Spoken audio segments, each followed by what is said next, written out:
were looking in the last class at the protein ligand interactions, how the fast and slow exchange gets manifested in NMR spectrum, and as I mentioned that all depends on the chemical shift difference between A and B. So, in this class now let us continue with that and look at what happens to the protein signals when there is a fast exchange or if there is a slow exchange. So, this is now indicated here. So, imagine this schematic figure which has been shown earlier also, that a protein interacts with a ligand to form a complex. Now, what we are going to see is now the protein signals. Okay. So, protein signals, how do we typically monitor? We monitor protein signals from HSQC. So, this is the protein chain, and as we know now that each amide proton in the HSQC corresponds to one amino acid or one residue in the entire chain. So, the amino acids which are in the interface are expected to be the most affected in case of a binding. So, let us consider a case where the binding is strong. Again, strong and weak binding is based on the Kd value. Okay. So, the Kd value, and that Kd value could be somewhere in the micromolar to nanomolar range for a strong binding scenario. So, in such cases we expect typically a slow exchange in the NMR time scale. So, this is a very important point which is missed often, is when we say slow and fast, it all depends on the NMR parameter, that is chemical shifts. Okay. So, let us say now what happens, see what happens in case of a NMR spectrum of a protein when we add the ligand. So, this is let us say this is the HSQC spectrum of the free protein. Okay. Now, I add, so let me write down here HSQC, and is most typically proton nitrogen HSQC. So, this HSQC, now I add the ligand to it. So, I have directly added 0.5:1 ratio, means the ligand is concentration of ligand is 50% of the protein concentration in the sample. So, you can see here now some peaks will shift, not all of them, not shift, some peak will undergo will show a new chemical, no peak nearby. Okay. Not all will change. Why? Because we expect only the peaks at this interface to get affected. We do not expect the peaks, other peaks in this part, the interior of the protein, to be affected, because any structural change which is happening here is mostly restricted to the binding spot, and they are not conveyed far away. The whole protein is not changing its structure, only the local binding region is undergoing a small structural or conformational change, and therefore, only the amino acids which are at this interface of the protein ligand interface will expect it to be change in or changing in the chemical shift. So, here it is actually not a change, but a shift, or not a shift, but actually you can see it is a new peak which is a bound form. So, I can say that this peak is the bound form of the protein, and this is the free form of the protein. Okay. So, you can see that this peak is now almost equal, because when I add 0.5 to 1, 50% of the protein has interacted with ligand and 50% of the protein is remaining free. So, that is why it shows 1:1 interaction. Similarly, some other peak which is also in the binding interface may show a shift, or a new peak will appear near its old peak, and you can see that there is a now intensity of these peak is 50-50 or equal. Similarly, here another peak like here which was free here has now also showing a partner which is again equal in intensity. So, this is possible at this concentration. Now, I increase further the protein concentration or ligand concentration, and I make the ligand to protein as 1:1. In such a scenario, you can see here that the protein has completely disappeared, the old protein peaks have gone for those in the binding region. So, again these are the 3 binding region peaks as an example, and you can see here why is it so, they have gone away because the protein, when I add 1:1, the entire protein and ligand have formed a complex and very little of the free protein is present. It will very rarely it will happen that everything of protein has interacted. That typically happens when we add a lot of ligand. So, when we add an excess of ligand, then we can expect the protein peaks completely to be gone. But at 1:1, even for a strong complex or a strong binding case, typically protein peaks will not completely disappear. The old protein, I am talking about the free protein, there will still be a small population of the free protein, but you see the majority now at this 1:1 ratio is in the form of bound protein. Now, all the other peaks have not changed at all because they are not in the binding interface, they are very slow in the lower this side of the protein or interior of the protein away from the binding site. So, you can see this is how typically a slow exchange will happen in a protein NMR spectrum. You slowly titrate. So, this process of adding ligand to protein we use the word titration. So, now you can see we are not going to get any ligand peaks here, and why is that? Because the protein is N15 labeled, we are labeling the protein by isotope labeling and we are added N15 to it, and therefore, I mean it has become N15 because of the labeling idea approach, and the ligand is unlabeled, is free, I mean it is not having any C13 or N15 label. So, therefore, when I add this ligand to protein, my ligand signals will not be there, I will only get the protein signals. So, that is how we monitor the protein signals, and in the slow exchange scenario this is what you will expect to see. Now, let us see what happens if there is a fast exchange. So, this is what I was mentioned here, the signals which show significant shift in HSQC are expected to be the ligand binding. So, the slow exchange, so this is still the slow exchange scenario, and this is the real case example which I showed earlier, that you can see that there is a binding region because of slow exchange. So, you can see this is typically the case, the red peaks have disappeared in the blue spectrum, and the blue spectrum only shows the bound form. So, there is no free protein left in the blue color. So, blue color is a free, it has completely gone to the red is the bound form.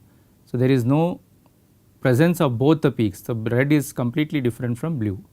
So, that means it is a slow exchange scenario because I have completely shifted from the free form to the bound form.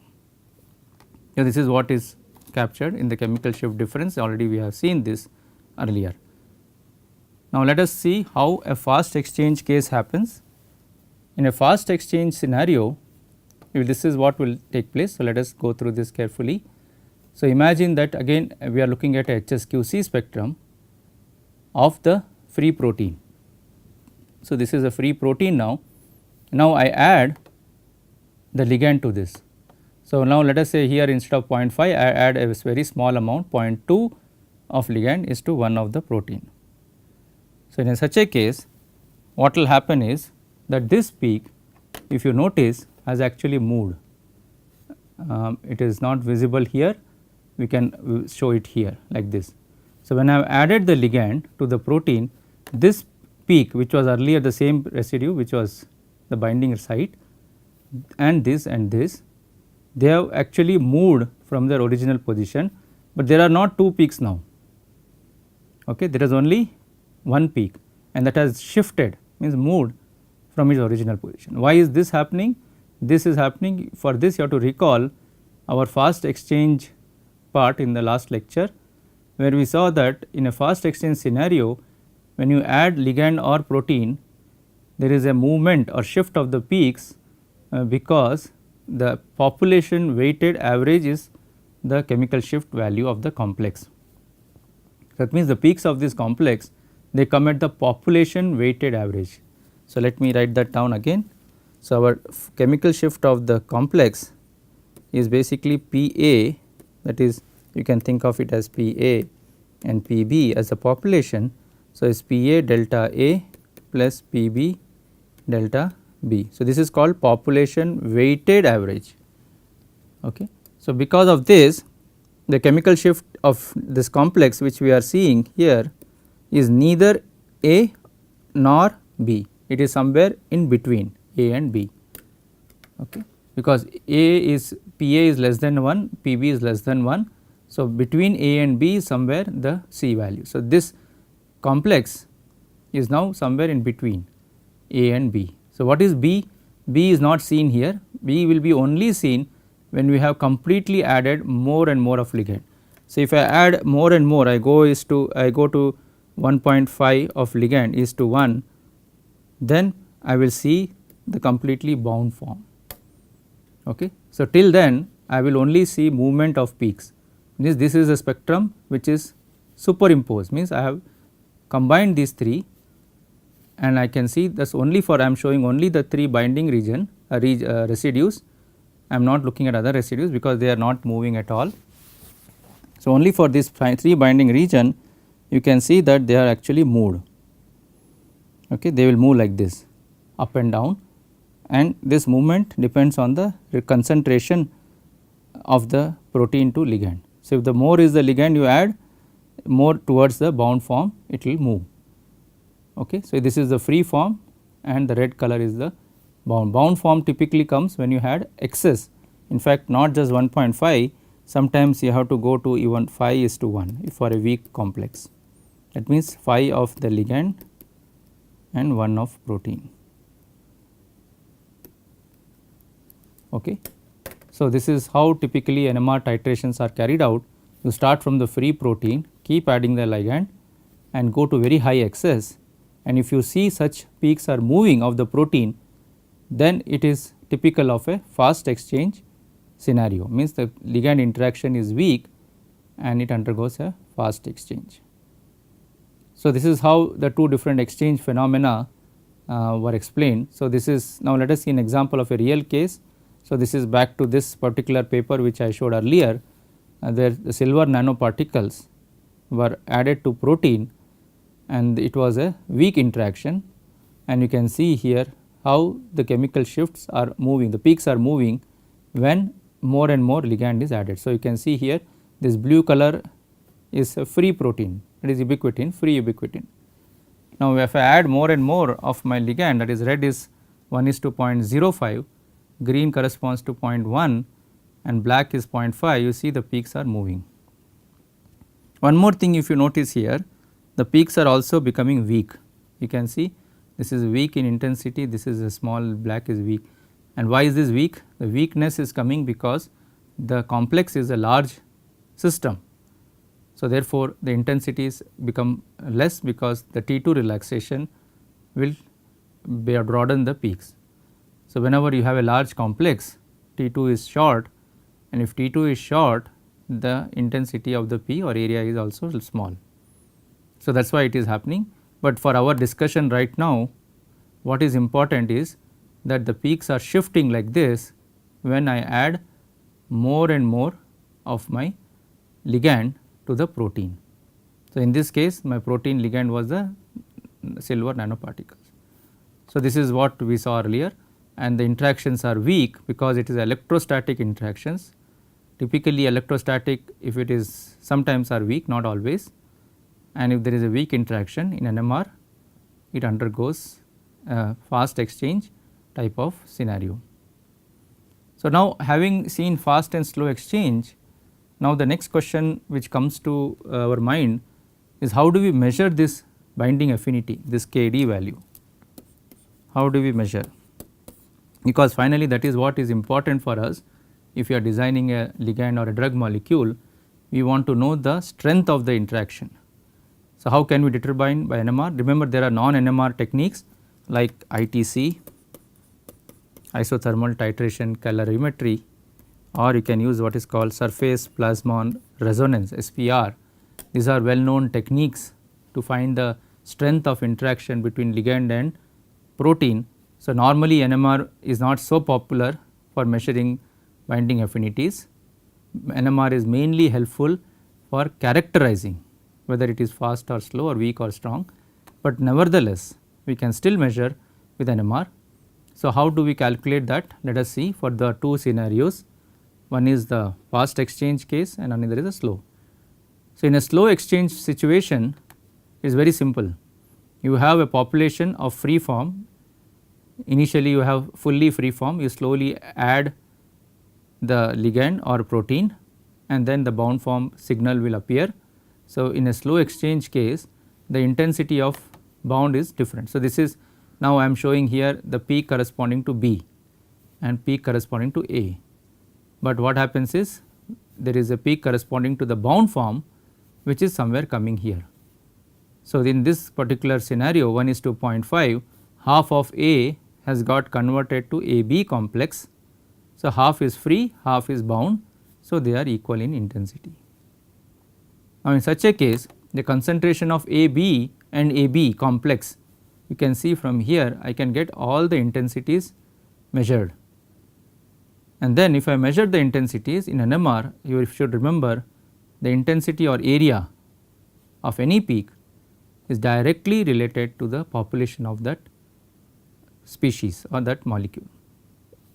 So, therefore, if I measure the intensity or area of AB and AB complex, that is bound form, I can simply put it in this equation and then I can determine the Kd value. So, what I can do is vary the concentration of A and B and then try to get a fitting to a linear regression and try to get the Kd value. So, for slow exchange it is simply a matter of titration and then calculate the different areas of the 3 species. What are the 3 here? Again free A, free B and bound AB. So, 3 peaks will come. Okay. So, this is the case for a slow exchange.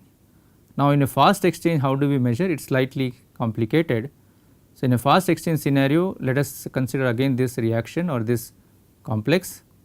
So, I have this A form which is free, I add B to it and AB complex is formed.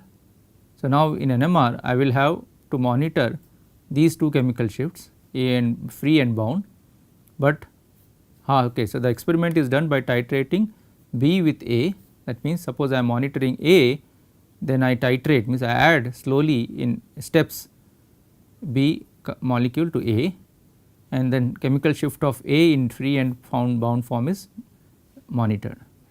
So, as I said in the case of in the fast exchange typically the peaks move. So, you will have a peak which is a free form, then it will start moving towards the bound form. So, this is the free form, then slowly it will move like this because it is moving towards the bound form, because this is the population weighted average. So, when you look at a population weighted average, the population of bound form increases when you are adding more of B, and in such a scenario the peak starts moving towards the bound form.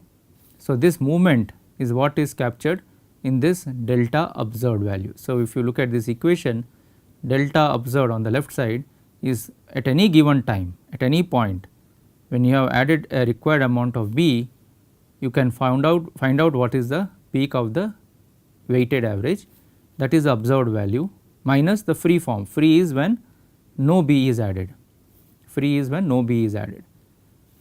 Okay. So, that is the difference at any point when B is getting added to A, what is the observed weighted average chemical shift, that minus the free form of A is this value here. Then you have what is called delta max. Delta max is basically this simple difference between free and bound. This is a completely bound form. That means when I keep adding it will keep shifting to bound form, and after a long time it will settle down at the bound form. Then it will not change because now the bound form is maximum. So, it is now completely formed. So, therefore, that is my final bound delta bound. So, this minus free will give me the maximum possible shift which can happen, and then other numbers here refer to the concentrations, because we know the total concentration of ligand, how much we start with, we know the total protein what we have added, and if you put in these values you can find out the Kd. So, Kd is just simply fitting our values of these 4 parameters to the equation and extracting the appropriate Kd value.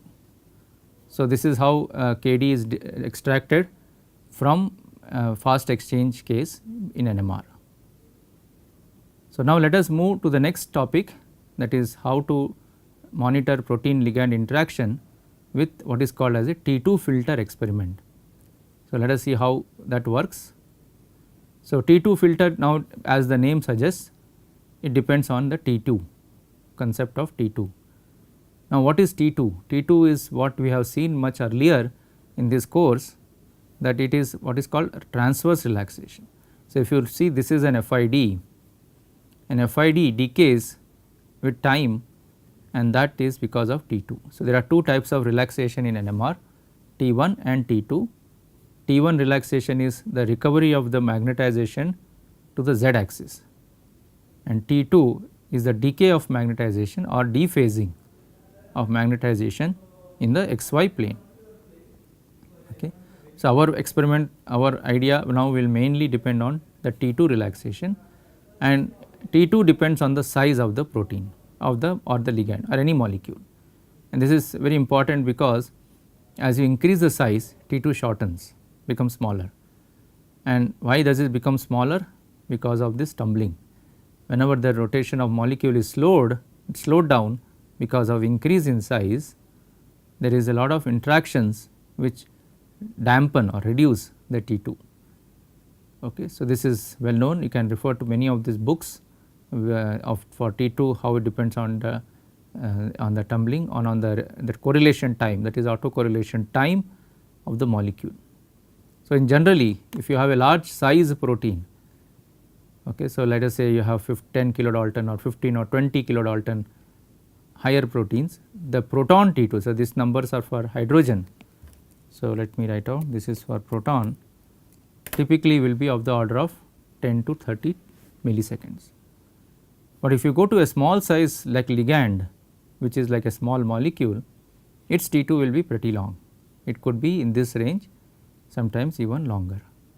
So, there is a big difference, almost an order of magnitude difference between the T2 of a small molecule and a large molecules, and this is what we have to exploit or use in this experiment, T2 filter. So, how do we do that? Let us see. So, let us say we have a protein, again the same scenario, we have a ligand which binds to the protein. Now, this ligand is a small molecule, and when it is bound to the protein, it behaves as a large molecule, because now protein is bound to the ligand. So, ligand is no longer free like this. So, its rotation or tumbling is happening along with the protein. So, that means its tumbling is also getting slowed down. So, if tumbling is getting slowed down, its T2 will become short, and it will be as much as the size of this complex. So, therefore, you can see between a free and a bound form, there could be a big difference in the T2 of the ligand. So, looking at ligand only, there is a possibility. So, the ligand is a small size molecule, but upon binding to the protein, it becomes large. So, how do we now use this idea? Let us go further. So, this is what is shown in terms of a decay. So, let us say I have a 1D NMR experiment. In a 1D NMR, I simply apply a 90-degree pulse, and then I start recording the FID. So, this is the FID. Now, you can see that if I have a molecule which is a long T2, the FID will live longer, but if I have a molecule which is having a short T2, its FID will decay very fast. So, you can see that the FID of the short T2 molecule, of the molecule having short T2, that is proteins, will be much short lived, means decay faster compared to the FID of the molecule with long T2. So, free ligands will have therefore a more intense peaks, because if you do a Fourier transform, you will get a ligand which is very sharp, we will see this again in the next slide, whereas a protein will be broad, because a protein has a short T2 and a ligand has a long T2. So, the line width or sharpness of the peak will change when the ligand and between the ligand and the protein. So, what we can do is we can do the following trick. Suppose I put a delay. So, suppose I apply a pulse and then after the pulse I do not record the signal immediately. I suppose I keep a delay period, delay means some time, and that time, in that time what will happen is my protein signal would have decreased considerably, but the small molecule signal would not considerably decrease. Therefore, if I detect a spectrum or record a spectrum after this delay, I will most likely see that if I have a free ligand, the free ligand now will not show much decrease, roughly it will be probably 10 to 20%, but the signal from the bound form, that is the ligand bound to the protein, will be rapidly gone to almost 70-80% down. So, that is basically the idea which we use in T2 filter, is that you essentially look at the size dependence. You assume that the T2 of a small molecule is long, and therefore, it is longer lived, and therefore, in the spectrum it will show a stronger peak, and whereas a large molecule, that is a complex. So, you can think of this as a free ligand and this is bound. So, the bound ligand is now showing a broad peak because it has a shorter T2. So, by monitoring the T2 relaxation of the free ligand and of the bound ligand, I can then distinguish whether there is a change or not. If the ligand binds to that protein, then I should expect that the ligand will show a short T2. If the ligand does not bind to the protein, then the ligand T2 should not change. So, by just simply monitoring the T2 of the ligand in the free and bound form, I will be able to distinguish whether the ligand is binding or not.